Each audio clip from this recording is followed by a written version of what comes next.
Okay, now let's turn to Roy Black, criminal defense attorney, and also Marcia Clark with us tonight, former Los Angeles Deputy District Attorney and author of the book, Guilt by Degrees. Great to have both of you with us tonight. This is bizarre. Marcia, you first. Is the prosecution in trouble because of the situation that is now pending with the lead investigator who is now off the case? Well, it doesn't look good, Ed. I mean, I've never heard of such a thing. A lead investigator charged with 7 counts of attempted murder. That's pretty bad. Also bad is the fact that the cops were letting people into the crime scene before they had a chance to actually secure it, gather all the evidence. Also bad is the fact that they were milling around without booties covering their feet in a case where the movements of the suspect are critical to determining whether or not his story is credible. So certainly there are problems. I understand they also belatedly found a slug in the toilet that was not initially recovered. None of this looks very good. On the other hand, is it, excuse me, I'm sorry, is it fatal? No, not necessarily. We have to see all of the evidence. It's early days yet. Remember, this is a bail hearing.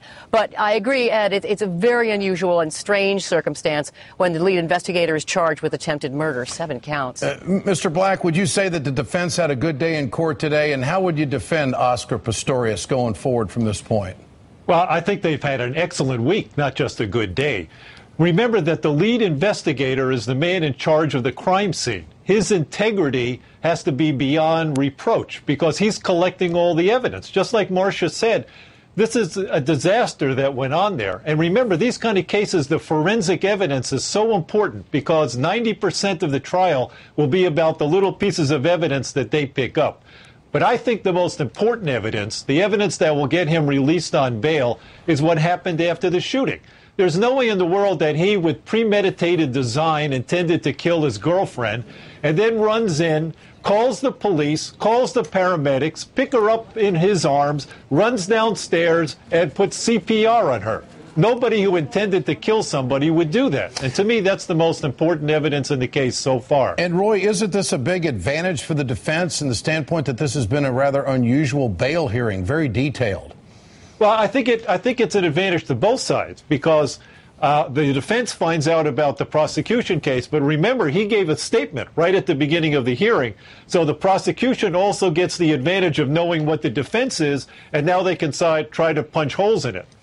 It's a very different judicial system in South Africa. They don't have a jury. It is going to be a judge and several assistants, I understand. Marcia, how does this play? How tough does this make it for the defense? In fact, there was one attorney who made the comment, we don't have juries, we have seasoned, hardened judges who have spent 10 years listening to every sob story on the planet. The lawyer asked to remain anonymous, by the way. What do you make of that?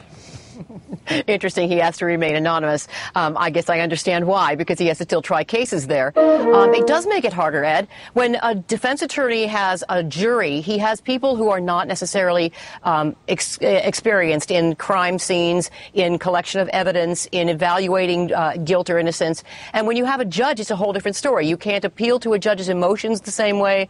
You don't count on the ability to sway them with, stories that you can sway a layperson with. A judge is much more likely to see through a story or a defense that doesn't work, or is more likely to look at it dispassionately. For example, you have here, Roy was saying that he doesn't see how someone could premeditatedly murder and then carry the body downstairs the way Oscar Pistorius did. I don't agree with him. I think I can see it. I'm not necessarily saying this is a man who planned the murder out weeks in advance, no, but that he might have acted out of rage and intended to kill her when he shot, yes, and that he then maybe had remorse, possible, that he then maybe wanted to cover his tracks and carry the body downstairs and act like he was caring for her so he could make up a story about thinking there was a burglar? Yes. But a judge is more likely to see through what doesn't work and the inconsistencies, I think, than a jury is. And it is harder for the defendant. How do you think the judge would have viewed the conversation in the courtroom and the accusation of their steroids being there, but that wasn't the case? I think the judge would look at that probably dispassionately. See, this is where probably it's helpful to the defense. A judge is going to look at this dispassionately and not be swayed by the mere mention of testosterone and say, okay, wait a minute. Is it really testosterone? Has it been tested?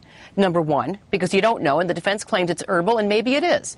Number two, even if it is testosterone, was he on testosterone at the time? Without a blood test showing what was in his system at the time of the shooting, it's irrelevant. And it's simply prejudicial, kind of incriminating looking evidence that really is irrelevant to the case. And Mr. So Black, a judge would see through it. Yeah. And Mr. Black, what about the alleged emotional outbreaks and other domestic issues that Oscar Pistorius has been involved in? Does that enter into any of this? From a defense standpoint, how do you handle it?